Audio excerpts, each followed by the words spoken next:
मेरे साथ इस वक्त समाजवादी पार्टी के मुरादाबाद से सांसद रुचिवीरा जी मौजूद हैं। रुचिवीरा जी, आप महिला भी हैं और जो चर्चाएं हैं और कल आप जाएंगी भी संसद में, महिला आरक्षण को लेकर आप लोगों की क्या राय है? समाजवादी पार्टी इस पूरे संशोधन को का स्वागत कर रही है या नहीं, और क्या आपकी शंकाएं इस पूरे बिल को लेकर है?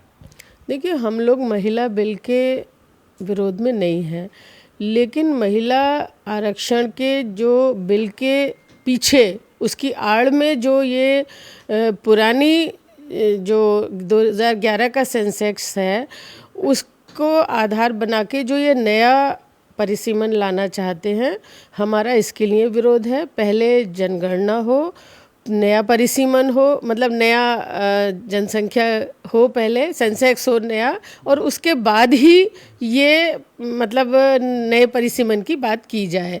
एक बात ये है कि अगर सरकार महिलाओं को आरक्षण देना चाहती है तो 543 सीटों में भी महिलाओं का आरक्षण 33% आरक्षण वो दे सकती है, इसमें कौन सी बात है। लेकिन उसकी आड़ में जो ये खेल खेलना चाहती है उसका हम विरोध करेंगे। इस तरह का आपको शक है? क्योंकि सरकार की तरफ से जो आप लोगों को कल आया भी है पूरा मसौदा, उसमें ये बात है कि करीब 816 सीट राज्यों में होगी और बाकी जो बाकी सीट है बची हुई 850 की, वो केंद्र शासित प्रदेशों में होगी, यानी कि 850 टोटल सीट होगी 543 से बढ़ाकर।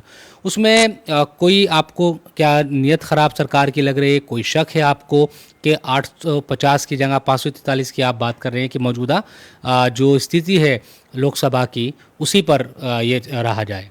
देखिए, जो इतनी जल्दबाजी में स्पेशल ये 3 दिन का सेशन बुलाना पड़ा है, जबकि 5 राज्यों में चुनाव चल रहे हैं, तो ये इस तरह से जो ये आरक्षण की बात या लिमिटेशन की बात इस वक्त हो रही है, ये इसमें सरकार की मंशा कुछ साफ नज़र नहीं आ रही कि ये क्यों किया जा रहा है। मेरी मांग यही है कि हम महिला आरक्षण के विरोध में नहीं है, लेकिन हम इस बात का विरोध करते हैं कि ये नया परिसीमन इस वक्त ना किया जाए, जबकि चुनाव चल रहे हैं। क्यों इतनी जल्दबाजी है इसमें, इनकी सोच का पे हमें शक है।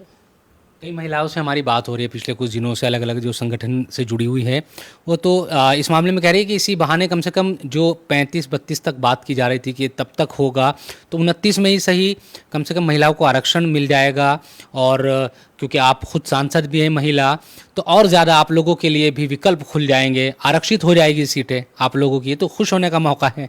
हाँ, तो हम तो कह रहे हैं जो 543 सीटें हैं उसमें महिलाओं को आरक्षण दें, इसमें हम तो इस बात से सहमत हैं। लेकिन जो नया डिलिमिटेशन करना चाहते हैं बिना नई जनगणना के, उसका विरोध हम करते हैं। समाजवादी पार्टी की यही जो कोशिश है संसद में रहेगी कि परिसीमन का विरोध रहेगा 2011 की जनगणना के हिसाब से अगर होता है। हाँ, बिल्कुल विरोध रहेगा कि इस तरह से ना किया जाए, जो अभी वर्तमान में संख्या है उसी पे आरक्षण दिया जाए। शुक्रिया बात करने के लिए। तो समाजवादी पार्टी की सांसद रुचिवीरा जी जो ये कह रही है कि उन्हें ऐतराज़ नहीं है, और हमने देखा कि इंडिया ब्लॉक की जो मीटिंग हुई उसमें भी इन तमाम चीज़ों को रखा गया कि आरक्षण हो, इसका वो विरोध नहीं करते, लेकिन जो परिसीमन करने की कोशिश की जा रही है सरकार की तरफ से उसका विरोध करते हैं। इसके अलावा जनसंख्या जो नई जनगणना है उसको लेकर लगातार अपोजिशन कह रहा है कि वो कराई जाए जल्दी से, ताकि सही जो सिचुएशन, सही जो हालात है जनसंख्या के, वो भी सामने आ सके। कैमरा पर्सन मनोज नाना के साथ इंडिया टीवी के लिए दिल्ली से मैं शोएब रज़ा।